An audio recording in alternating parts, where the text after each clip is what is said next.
Hello friends, welcome to insight maths. दोस्तों, आज की इस वीडियो में हम लोग डिस्कस करने वाले हैं बीएड सेमेस्टर 2 का जो हमारा सब्जेक्ट है पेडागॉजी ऑफ साइंस, उसका क्वेश्चन नंबर 2, जिसमें हम लोग बात करने वाले हैं role of teaching science in national integration. यानी कि नेशनल इंटीग्रेशन में जो हमारा साइंस का रोल है वो क्या है। ठीक है, तो ये हमारी सेकंड वीडियो है। अभी थर्ड वीडियो भी इस यूनिट के ऊपर आएगी। हम टोटल 3 वीडियोस में चैप्टर को कंप्लीट करने वाले हैं। तो आपसे एक रिक्वेस्ट है कि वीडियो को एंड तक जरूर देखना, और हाँ, अगर वीडियो अच्छा लगता है, हेल्पफुल लगता है, तो अपने दोस्तों को भी शेयर कर देना। तो चलिए अब बात करते हैं हमारे टॉपिक पे। देखिए, सबसे पहले हम लोग समझेंगे कि ये नेशनल इंटीग्रेशन है क्या।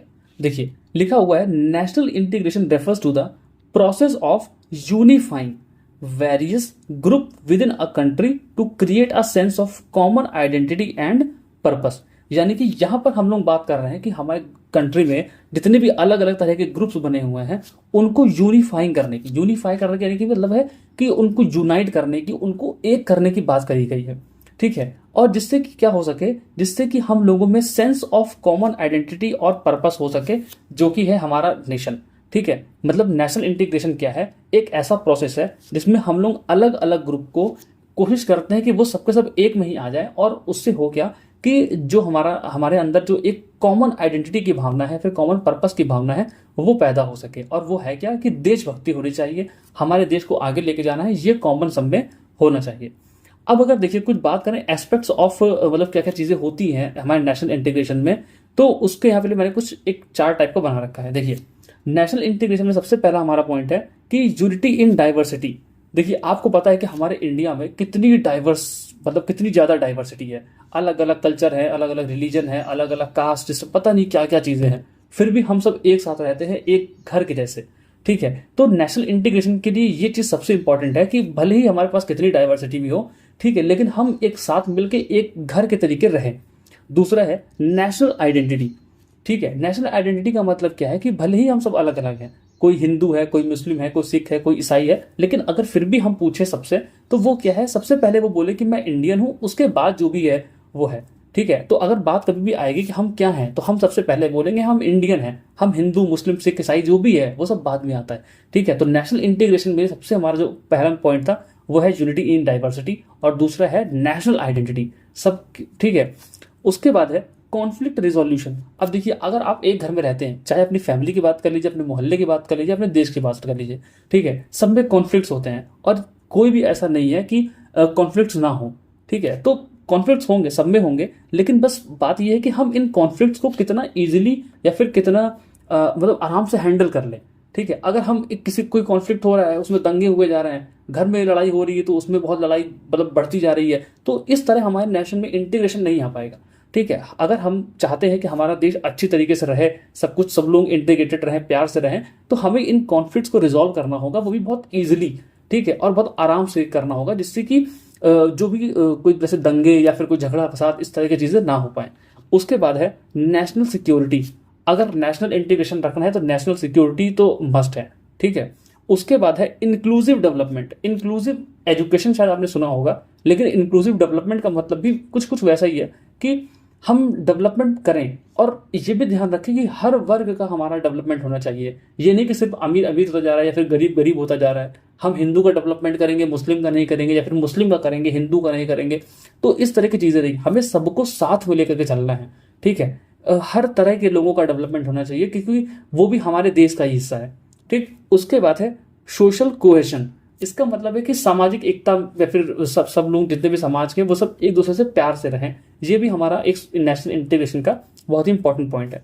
उसके बाद देखिए, यहां पर डेफिनेशन है, national integration is the bond and togetherness between people regardless of their caste, creed, religion और जेंडर। यानी कि जो हमारा नेशनल इंटीग्रेशन है, ये क्या है, एक तरह का बॉन्ड है या फिर टुगेदरनेस है, जिसमें हमारे जितने भी लोग होते हैं, देश के जितने भी देशवासी हैं, सब लोग एक दूसरे से मिलजुल कर प्यार से रहते हैं, बजाय इसके कि वो किस जाति से बिलोंग करते हैं, किस रिलीजन से बिलोंग करते हैं, किस स्टेट से बिलोंग करते हैं, या फिर किस, मतलब किसी भी चीज में उनमें कोई डिफरेंस हो, लेकिन वो सभी एक साथ एक अच्छे बॉन्ड के साथ अच्छे तरीके से वो लोग रहें। इसे ही नेशनल इंटीग्रेशन कहते हैं।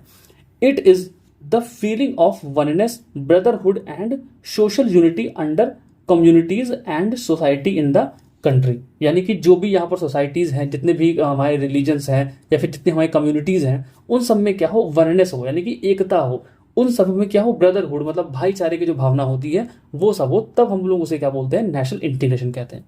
अब बात करते हैं कि साइंस जो है वो इसमें क्या रोल प्ले कर सकता है जिससे कि हमारे देश में नेशनल इंटीग्रेशन रहे।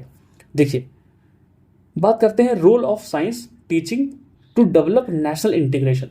सबसे पहला पॉइंट है इसमें, to make people intellectually mature and tolerant, कि ये साइंस है ये क्या करेगा, हमारे देश के लोगों को इंटेलेक्चुअली मैच्योर बनाएगा और टॉलरेंट बनाएगा। देखिए, आजकल तो जमाना है उसका सोशल मीडिया का। आपको पता है कि अगर आप इंस्टाग्राम या फिर यूट्यूब वगैरह कुछ भी देखेंगे तो उसमें बहुत सारी चीज़ें ऐसी मिल जाती हैं जो आपको एकदम भड़का सकती है। जैसे कि बहुत सारी ऐसी वीडियोस हैं जिसमें मुस्लिम्स को बुरा दिखाया जाता है, बहुत सारी ऐसी वीडियोस जिसमें हिंदू को बुरा दिखाया जाता है। तो ये जो सोशल मीडिया है ये हम लोग को टारगेट कर सकता है, हम लोगों में लड़ाई करवा सकता है, एक तरीके से देखा जाए। ठीक है, तो अगर हम लोग साइंस जानते रहेंगे या फिर साइंस पढ़े रहेंगे तो साइंस करती क्या है कि हमारा जो लॉजिक होता है, रीजनिंग करने का जो पावर होता है, अंडरस्टैंडिंग होती है, इन सबको इन्हेंस करती है। ठीक है, हम लोग ब्लाइंडली इन सब चीज़ों को जो सोशल मीडिया पे चल रहा है उसको ट्रस्ट ना करते हुए हम लोग क्या करेंगे, जो भी चीज़ें हैं उनके पीछे का रीज़न ढूंढने की कोशिश करेंगे। ठीक है, क्या क्या लॉजिक्स लग सकते हैं वो भी लगाने की कोशिश करेंगे, और हम लोग इन सभी चीज़ों से निपटने के लिए भी क्या करेंगे, कोई ईजी और अच्छा तरीका ही अपनाएंगे। उसके बाद जो हमारा सेकेंड पॉइंट है, to develop universal progress and harmony. ठीक है, अब जो साइंस है वो क्या क्रिएट करता है, हेल्प करता है डेवलप करने में यूनिवर्सल प्रोग्रेस। एग्जाम्पल के लिए सपोज कर लीजिए हमारे इंडिया ने कोई ऐसी चीज़ बनाई जो कि बहुत अच्छी, सपोज कर लेते हैं कि कोई कार बना दी। ठीक है, अब आज से पहले इंडिया में, मतलब कहीं पर भी वर्ल्ड में कोई कार नहीं थी, अब इंडिया ने बनाई, तो अब ऐसा नहीं है कि इंडिया किसी और के साथ शेयर नहीं करेगा। ठीक है, इंडिया ने जो चीज़ अचीव करी है, अब हम क्या करेंगे, उसको बाकी देशों में भी देंगे, जिससे कि वो लोग भी उसका फ़ायदा उठा सकें। ठीक है, वो लोग भी अपने देशों में वो चीज़ें ला सकें, जिससे कि हम सबका ओवरऑल ग्रोथ हो, हम सबकी ओवरऑल प्रोग्रेस हो, और जिससे क्या होगी, हमारे समाज में या फिर ऐसे कह लें कि दूसरे लोग भी हमारी इज्जत करेंगे। सॉरी, मेरा कैमरा हिल गया। हाँ, जिससे कि क्या होगा, हमारे दूसरे लोग भी जो होंगे वो हमारी इज्जत करेंगे और जो समाज है उसमें हार्मोनी मेंटेन रहेगी। ठीक है, उसके बाद है to create strong and unified country, और उसके बाद लास्ट पॉइंट है टू क्रिएट अंडरस्टैंडिंग। ठीक है, साइंस क्या करती है, हमें स्ट्रॉन्ग बनाती है और हमारी जो कंट्री होती है उसको यूनिफाई करती है, यानी कि एक बनाने की कोशिश करती है। उसके बाद है कि हमारा जो अंडरस्टैंडिंग है उसको भी बढ़ाती है। ठीक है, क्योंकि देखिए साइंस में आपको बहुत सारी चीज़ें मिलेंगी, अलग अलग से क्रिटिकल चीज़ें मिलेंगी। ठीक है, तो उन सबके लिए लॉजिक निकालना, रीजनिंग निकालना, थिंकिंग करना, तो इन सब चीज़ों से क्या होगा कि जो हमारी अंडरस्टैंडिंग होती है चीज़ों को लेकर के, वो काफ़ी ज़्यादा इंप्रूव हो जाती है। ठीक है, तो इस तरीके जो साइंस है वो एक तरीके से हमारे माइंड को प्रिपेयर करती है हर तरह के सिचुएशंस के लिए। ठीक है, तो जो हमारा साइंस है वो इन तरीकों से, कुछ तरीकों से क्या करेगी, हमारे जो नेशनल इंटीग्रेशन है उसको बढ़ावा देती है। ठीक है, तो इस वीडियो में अभी के लिए इतना ही था। अब हम लोग नेक्स्ट वीडियो में एक और क्वेश्चन करेंगे जो कि हमारे यूनिट 1 का ही रहेगा, और इस तरह से हमारी यूनिट 1 कंप्लीट हो जाएगी। आई होप आपको ये सीरीज जो भी चल रही है वो अच्छी लग रही होगी, और मैं आपसे एक रिक्वेस्ट करूंगा कि इसको अपने दोस्तों के साथ भी शेयर करिए, उनकी भी हेल्प हो जाएगी। ठीक है, तो अगर आपको वीडियो अच्छा लगता है तो इसको लाइक कर देना, कोई डाउट है तो कॉमेंट कर देना, अगर कोई चाहते हो क्वेश्चन में पहले करा दूँ तो उसके लिए आप कॉमेंट सेक्शन में बिल्कुल लिख सकते हैं, और हाँ, अपने दोस्तों के साथ शेयर कर देना। मिलते हैं अपनी अगली वीडियो में, तब तक के लिए बाय बाय।